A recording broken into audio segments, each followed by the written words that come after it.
What do you think, though? Because actually, to go back to your experiences in the Finnish scene, as I was alluding to before, like basically, I was writing something recently, and I had to give two examples. So I had to tell the story of events, basically. So I had to point out that, like, and then they brought in Sonny. And so obviously, when I'm describing it, I'm like, like one of the best Finnish player. But I have to describe, but it was weird because they replaced their in-game leader, who many people thought was like quite smart.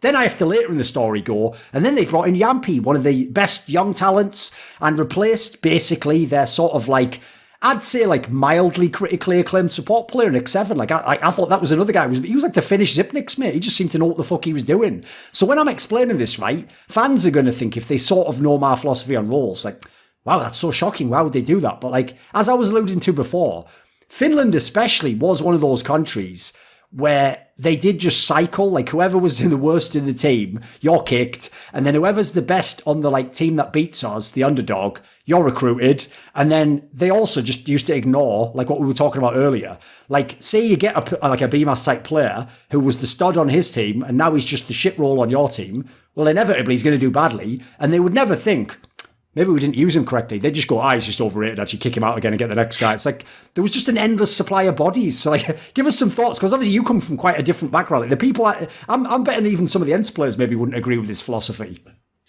I mean, probably not. I think both of those changes, and obviously, I know many of the guys on Ents really well. I've known Dalu for more than like probably 10 years now. I've known Sonny for, I don't know, 8 years, 9 years. Like he basically was like a random Finnish kid playing pugs when I got to know him. It's been a long time. And Alu, I actually played with at the very end of my playing career. I think both of the changes that they made, like if I were running the team, I don't know about the second one. I think at that point they just needed to make a change. But I think there just needs to be a change. I don't know whether that was the right one or the wrong one, but there certainly needed to be a change if you just looked at how they were playing at the time. So, but I think the Alexi B change was like, there was more to it. Obviously, it's not just like how they were playing. I think everybody was getting frustrated that they constantly were getting seconds and thirds and whatever, losing close games that they thought they should be winning and never really getting the biggest wins. I obviously, spoke to many of the players at the time, and I, explained, I especially reiterated some of them. I'm like, listen, like, it feels like you're always going to be one of the best teams now, because that's been the case for the last like 3 months, 6 months, but like, it doesn't always have to go that way. Like, sometimes like it just disappears and like, you don't know how to get back there. And like every single time you make a roster change, you run the risk, and you don't really know like ahead of time what you're missing. Very often, like a lot of the time, people don't appreciate the little things that are happening. It doesn't even have to be the caller. It might just be somebody who just reminds people to do the right thing. Like stay close enough to trade, or keeps up the comms, or comms some stuff on behalf of other players who are more quiet. Things like that are sort of harder to notice, at least if you're not paying attention.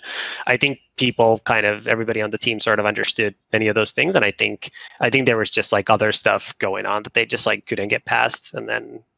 Sometimes you get in these situations. Like it's still a game that's very much driven by the players who are on the server, and like I don't know that there's many teams. I think today there are some, but not many, where it's actually run as a sports organization where the GM, and not LeBron GM, but an actual GM, sort of decides what's going on.